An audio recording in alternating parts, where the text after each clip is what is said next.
मुझे एक छोटी सी कहानी स्मरण आ रही है। मेरे शहर में एक व्यापारी थे। मान लो उनका नाम डोमन साहू था। उनके पिता भी व्यापारी थे। वे दिन में व्यापारी के रूप में और रात में डाकू के रूप में काम करते थे। उनका नाम मान लो मोहन साहू था।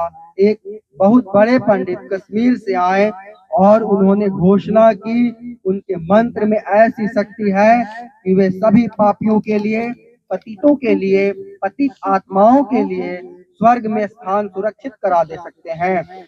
डोमन साहू ने सोचा कि मेरे पिता मोहन साहू तो डाकू है, लाओ क्यों न पंडित की सहायता से मैं अपने पिता के लिए स्वर्ग में स्थान सुरक्षित करा लूं।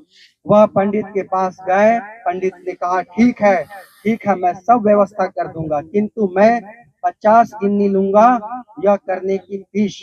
डोमन के मित्र थे एक रवि घोष, एक अत्यंत भले आदमी। रवि घोष ने कहा, डोमन पंडित एक व्यापारी है, इसीलिए वह 50 गिन्नी फीस मांगता है। तुम एक काम करो, कुछ सौदेबाजी करो, पंडित से कहो, पंडित जी मैं मात्र 40 चांदी के सिक्के दे सकता हूँ, अतः आप इसी पर मान जाने की कृपा करें। डोमन ने जब पंडित से कहा तो पंडित बोले, ठीक है, किंतु यदि 50 गिन्नी रही तो स्वर्ग के नंदन कानन में परिजात वृक्ष के नीचे ही तुम्हारे पिता को स्थान मिलता। यदि चांदी के 40 सिक्के दे रहे हो तो वह केवल स्वर्ग के दरवाजे तक ही पहुंच पावेंगे।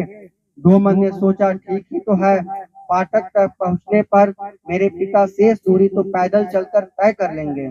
यह अच्छा है, मुझे मात्र 40 चांदी के सिक्के ही व्यय करना चाहिए। किंतु डोमन फिर रवि घोष के पास गए तो तीक्ष्ण बुद्धि वाले व्यक्ति थे।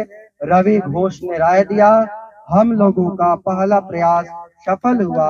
अब पंडित जी से जाकर कहो कि मैं मात्र 30 चांदी के सिक्के ही खर्च कर पाऊंगा। यह कहे जाने पर पंडित जी ने कहा, तब वैसी दशा में स्वर्ग से दूरी और बढ़ेगी। और इसी प्रकार सौदेबाजी चलती रही और मामला मात्र चांदी के 10 सिक्कों पर आकर तय हो गया। तात्पर्य यह है कि सब श्राद्ध के नाम पर मात्र सौदेबाजी है और कुछ नहीं। तब मनुष्य को करना क्या चाहिए? क्या मृत व्यक्ति के प्रति हमारा कोई सामाजिक दायित्व नहीं है?